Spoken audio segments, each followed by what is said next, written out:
We're going to start talking about pointers and addresses and how they work together.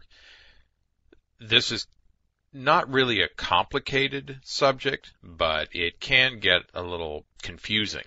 So I'm going to say these things a few different ways. Hopefully it won't be boring, but you will notice some repetition in this video as we talk about this, because I really want you to get a good feel for what's going on here. Memory in your computer, if you haven't thought about it, is divided up into the smallest units of computer storage, and those are bytes. Bytes are made up of bits, which is short for binary digit.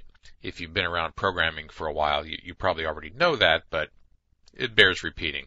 So there's a number of bits in a byte. In the systems that we normally work on, in 32-bit systems that run Windows and normal Linux, that sort of thing, that are not 64-bit machines, a byte is the smallest value that we work with, consisting of 8 bits. 4 bits, we call them the high and low order sets of bits, are called nibbles.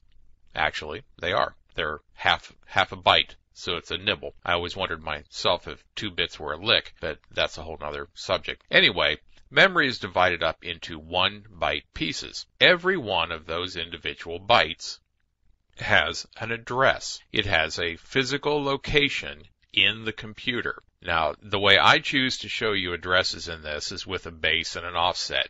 I use the base of 1, 2, 3, 4 just for conversation, and an offset starting at 0. And in this case, we run up to B. I'm doing hexadecimal here. Hopefully you know a little bit about hex. It goes 0 through 9. A is 10, B is 11, and it goes all the way up to F for 15. And then if this digit were a 1, that would be 16. So 1, 0 is decimal 16, 1, 1 is 17, 1, 2 is 18, and so on. But anyway, that's the way I show these addresses, and that's the way you'll see them commonly if you're looking through listings, that sort of thing. So that's how this is laid out. A pointer, because we're talking about pointers and addresses, a pointer contains the address of a single byte of memory. Just like your house address. If your house address is 1234 Main Street, that is a pointer to the address where all of your stuff is located. So here we see this is an address of this H in Hello World. This is our string. Hello World, that's a space in there, and that's a null, a 0 byte, that is the end of our string. So we have our little string laid out here. If this were an array, and we're going to see more of that, then these are the elements of the array, 4, 5, 6, 7. 0 is the first element of the array, base 0, and then that's our piece of memory. Now this 0 has nothing to do with that 0. I just happen to say that this piece of memory is starting at this base and offset of 0. This number could be any old thing, anywhere throughout the memory of our machine that is available to our program. So a pointer, when it is created, will contain one of these addresses.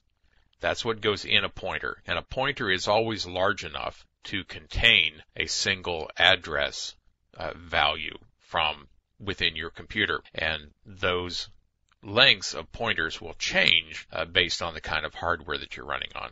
All right, so memory is divided up into 1-byte pieces. They all have their own address. When we create a pointer, a special kind of variable, we are creating a variable that is big enough to hold the address of a single byte of memory.